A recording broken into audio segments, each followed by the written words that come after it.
and enjoying the day and I guess officially the last day of summer or whatever it may be called.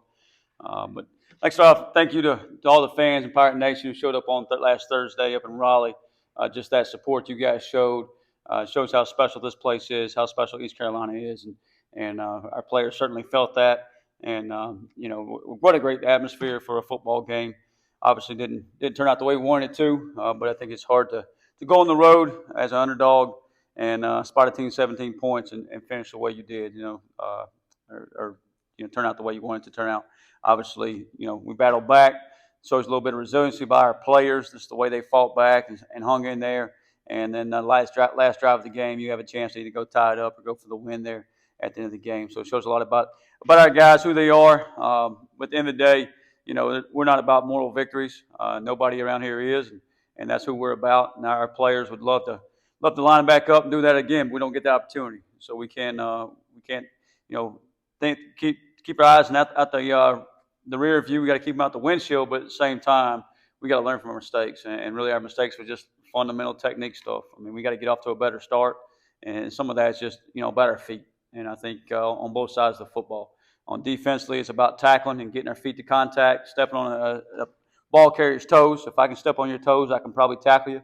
It's the same thing. The perimeter blocking, we get shut our feet down too soon. We got to get our feet to contact and get those crack blocks done, get those arc blocks, because as soon as you miss a crack, the perimeter runs dead right away. And then interiorly, the same thing. So a lot of little things to clean up. And I just talked to our guys at practice this morning about, death by 1,000 paper cuts. And it wasn't really any, we had the one big play defensively, gave up the one explosive. But it wasn't any big play, but a lot of little things that we got to clean up on both sides of the football. Defensively, it's communication. It's to get 11 sets of cleats in the ground and make sure we're ready to play the game and ready to play it the right way. And offensively, it's taking our feet to contact and getting on those guys. And we love to throw the ball down the field, but it takes everybody. It takes 11th. I think Brock said it best about doing his 1/11th. Well, it's easy for, Brock, you got to run the right route. Caden's got to put it on time. The O-line's got to protect. But all those things have to be in sync. If we stutter step out wide, or if we don't communicate up front, or if the back doesn't stay in protection, all those things can have a breakdown and turn what could be a good play or an explosive play into a bad play. And it's the same thing defensively. But I thought being down 17-0, the kids never hung their head and they kept fighting back. I think from that point on, we outscored them 17-7, but it's still short there. And defensively in the second half, thought we did some better things. Got off the field on third down. And that was really the difference between the first half and the second half. First half, we put ourselves behind the sticks, put ourselves behind the chains, and we have long third downs. And defensively, we couldn't make the third down play. In the second half, we helped flip that around. So that was kind of the difference in the second half there. And then I think, 5.5 minutes, 5:41 on the clock to go in the game. The offense gets the ball, goes on a drive, and gets the ball inside the 10-yard line. Gets stopped on fourth down, but getting ready to hopefully punch that thing in. And you obviously got to keep moving the ball and go score there to finish the game and try to win it the right way. But it's a game that you certainly can look back and learn from, and we certainly got to. I think if you win that game, and you never want to try to pull a positive from a loss, you win that game, some of those mistakes may get covered up. Anytime you have a loss, those things get kind of magnified, and your players are really locked in and paying attention this morning. Thought we did have some individual performances that were pretty good. Obviously. Caden took care of the football. That was the big thing. That was a big goal going into the season, is just take care of the football, do a better job with that for ball carriers and Caden. Didn't have any turnovers the other night. I think he has set a career high in passing yardage. I think Brock Spalding, showed up and did a really good job. I've been trying to get Brock to move to the defensive side of the ball forever, but I'm glad he hasn't, and still playing receiver for us and did some big things there, and shows why he's an older kid. I thought on the defensive side of the ball, some of the old guys showed up as well. Tegan Wilt, Jamali Riddle. Both had solid nights at safety. So that's kind of, wrapping up last week. It's kind of where we're at. We had the extra day this weekend. We came in camp July 27th, so you come in camp a couple days early, so you get a little extra break over the weekend here, and it's back to work for us today. It's back to work on our next opponent. A chance to be back in Dowdy-Ficklin Stadium to face an opponent, and our guys are fired up to play in front of our home crowd and watch Pirate Nation bring that same energy they brought last Thursday, and they bring every time in Dowdy-Ficklin. Thank you to all the folks that bought season tickets out there. I think we surpassed the number from last year. I think it's over 15,200 and something. So thank you all those folks that did that, and I can't wait to see you in the stadium and going at it. Campbell's a good football team. They were up on a ranked opponent Friday night in the fourth quarter. They played on Friday, so they got 8 days before the game. Coach Braxton Harris is a second year up there coaching. He's his third stop as a head coach. Done a really good job. Have a lot of ECU connections to Campbell. Dale Steele just got inducted to the Hall of Fame. Dale obviously was the head coach up there. Has been on our staff here at ECU Pirates, and then a couple of players up there as well. Starting guard for them is Cameron Durant, who has started his career here, transferred there in the spring, and then also a guy that rotates at defensive line. Logan Wright is a guy that rotates in there that started his career here and is transferred up there as well. They also have their best receiver, probably Randall King, was our ECU commit early on. We had committed him as a corner. He wanted to play receiver, so he ended up moving on and is up there. So excited about the opportunity. They're a well-coached football team, and like I told our players, and we said this last week, it's really about how we approach the week, how we do things, and it's going to be like that every week. Doesn't matter if it's week 1, week 2, week 3. We got to go practice with purpose, intent, and urgency. And if I just didn't think we had enough urgency the other night, and that was the big focus this morning, is making sure we have urgency as we go through practice and we get ready to roll for Saturday. So this time we'll open it up for questions.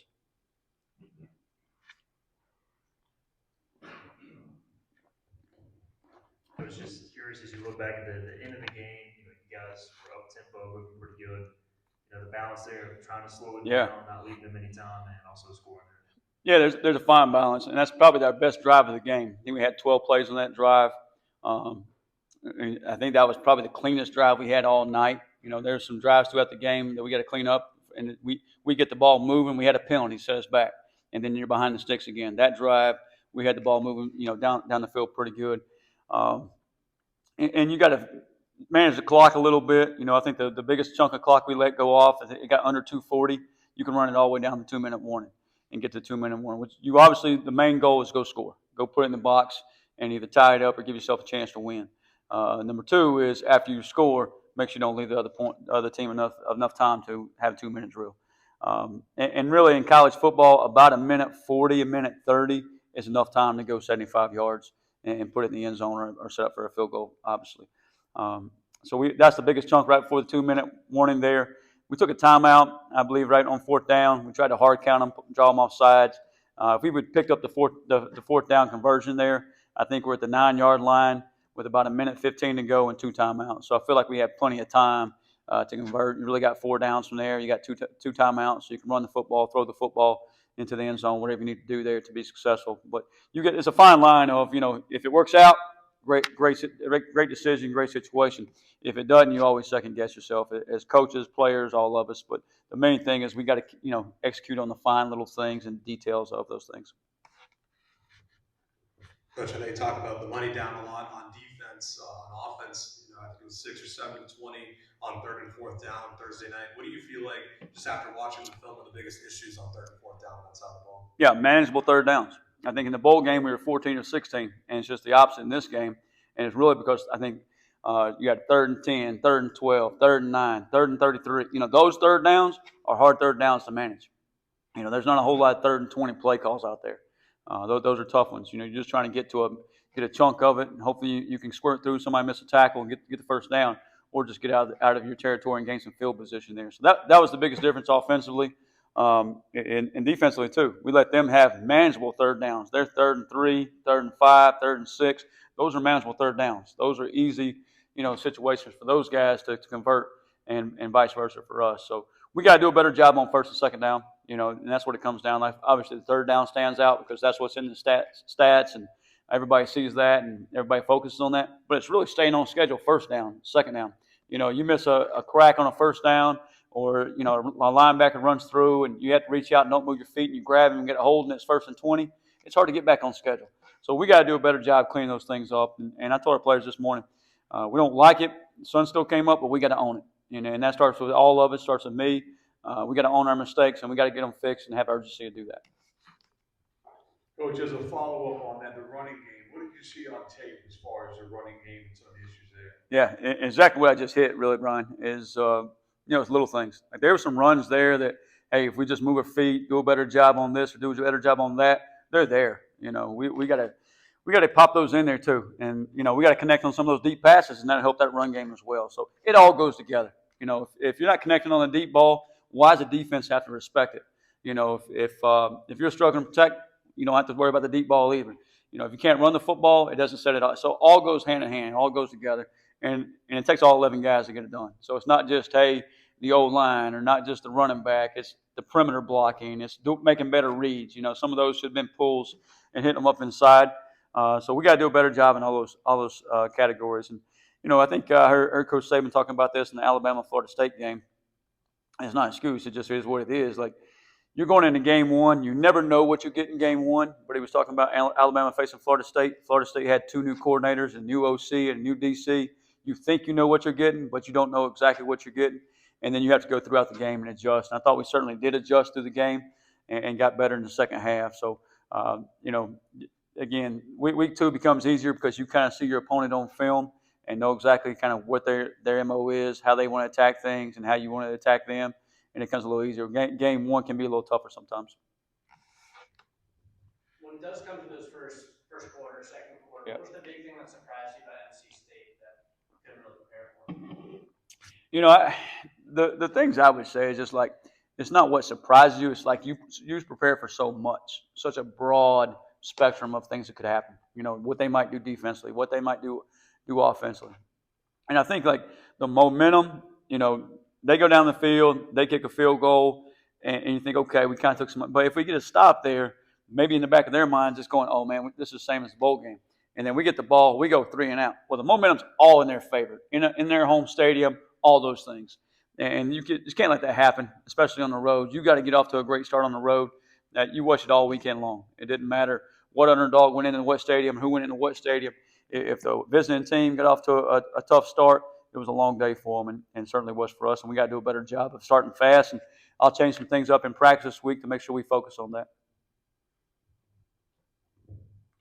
Coach, with you guys being back home, I mean, you just mentioned it earlier, but being here in Dowdy, I know the guys are excited about Yeah. that. What energy are you feeling from the team right now as far as that concerned? It's really back to work. They're obviously excited about being at home, being in front of Pirate Nation, and being in front of our crowd.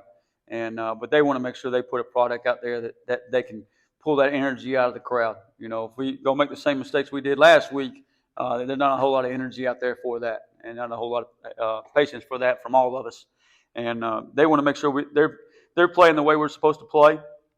And we talked about it before. Dowdy-Ficklen's a special place, but what makes it extra special is the way we play in there, and that's playing the Pirate way with great effort, great energy, and clean. And we got to focus on that and doing those things. So as great as opportunity is on Saturday, we got to focus every single day of the week and getting ready for that day. Coach, in terms of mindset and just morale, what have you seen in response from your team leaders in the locker room, team meetings, and just practice today on how they've responded from the loss? Yeah, probably a lot of things I can't say in here, but it's just they're older guys. They know where their mistakes are. They own it. They know we got to get it corrected. They know we got to move forward. And the good thing about being in the season, it's not a 1-week season. It's 13 weeks, 11 more games, 11 more opportunities, but you can't let one opportunity slide by. You got to go attack it and go get after it and be ready to ride and those things. So, you got to learn from the event, but you got to move on to the next opponent. And our guys are ready to do that, and certainly did that in practice this morning.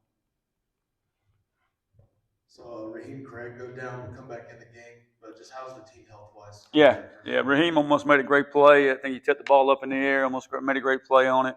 Would have been a nice pick for him. Gave us great field position down there. That'd been a really nice setup there, and I think it was the third quarter. But health-wise, all in all, pretty good. I got a few bumps and bruises here, like you would in a normal week. I think we played 73 snaps on offense and 76 on defense. So you go on that many snaps, you're going to have some bumps and bruises, and some guys going out there the first time. And I didn't think late in the game we had some guys that played almost all those snaps, and they look a little tired. But for the most part, our team did not look gassed. We still looked like we had good energy, playing good effort, playing physicality, and those things. So I thought we're in good shape. And sometimes it takes a game or two before what does it feel like to go play 60 snaps, 70 snaps? Offensively, I think we played 7 offensive linemen, so they helped to keep us fresh. We got Jason Tarpey back this week, who will rotate in there as well. We'll probably play 8 offensive linemen. just trying to keep those guys fresh and see what our best combination is. We got to keep figuring that thing out. I played 3 different running backs, 2 different tight ends, I think about 6 different receivers, so about 17, 18 guys on the offensive side of the ball. And defensively, you're looking at 23, 24 guys. Time we put the Predator third down dime package in there and getting different guys on the field. So, that helps keep you fresh into the fourth quarter. It helps keep you injury free. And because obviously, if you go play 60, 70 snaps, the likelihood of an injury or likelihood of you making through a season is not very high. But if we can kind of rotate those guys around, it helps us be strong in the fourth quarter and go win football games.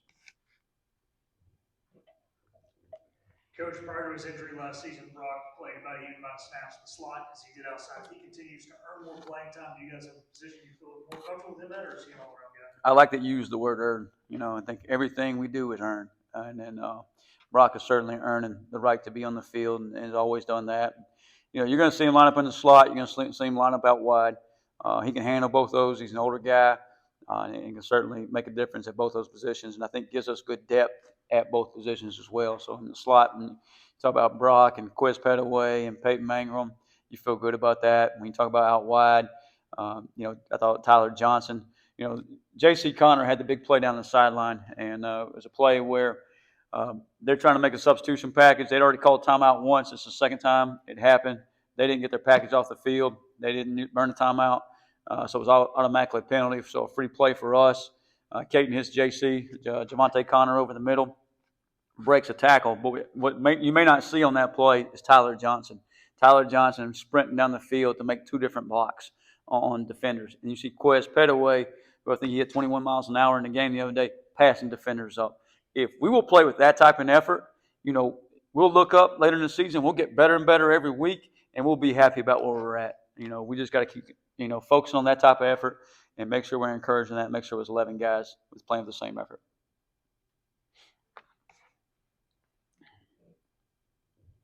I was just going to ask, going off that play, y'all get sacked. Obviously, you recognize that they're subbing. Just that, y'all had to practice that quite a bit to get back on the ball. Just how much prep goes into taking advantage of that situation? Yeah, you just can never have your head down about the last play. You're an underdog going in there. Their quarterback makes more than our whole roster makes. You can't get your head down about those things. It's the same thing. You have a sack. You can't get your head down about the sack. You got to be ready to go attack the next play. You got to go be ready to take it on. And the guys did a great job with that. It's something that we, Coach Baker and the offense have prepared offensive players for that, and I thought they did a good job executing it. Tried to execute it earlier in the game, and stated use a timeout to kind of get out of it, and then caught them again. So, and that'll help you down the road too. Now, if people see that on film, they say, well, we can't get our third down package on the field, so we're going to have to play with base personnel, which gives us the advantage. And now we have our base personnel and our receivers matched up against their base personnel, and they're not putting an extra pass rusher in or an extra DB in, and we can go pick on a linebacker or pick on a safety or so. Any other questions? Last question. Coach, this is the second year of the in-helmet communication. I know Yeah. you started doing some signaling on defense, but you also played 2 different Mike linebackers throughout the game. How do you balance kind of what's signal as opposed to what's in the earpiece with 2 different guys wearing that green dot? Yeah, we got one on our punter now. I guess that's the only guy I'm allowed to talk to now is the punter. So I tell him to fake it or not to fake it. But yeah, so obviously on offense, you got one in the quarterback's helmets. When Mike Wright goes out there and he's out there with Caden, Mike's got a different helmet, so we're just in communication with Caden at that time. And then really at linebackers, DJ Johnson and Damian Wilson Day, and those 2 guys kind of in and out for each other, so they're on the field. And Coach Aldridge does all the communicating to them. So it's just a little bit different for me because I keep wanting to mash the button and tell them, hey, do this, do that. But he did a great job just kind of communicating with those guys. And you got to be careful. You don't give them too much information, but you give them enough to be successful and kind of let them ride from there. It's kind of like we talked last year. Don't be talking in their backswing. So I thought we did a good job with that. And some of those things will continue to progress as well. The communication, some of the signals from the sideline and those things, that is cleaned up as the season goes on as well. So excited about the opportunity in Dowdy. I appreciate you guys again. And, it's week 2. As we learn anything from last season, it's a long season. And it's about the next week and about the next opportunity and going and attacking it. And we're certainly ready for it. We're certainly ready to see our home crowd and protect Dowdy Ficklen this fall. So thank you, guys. Have a great week.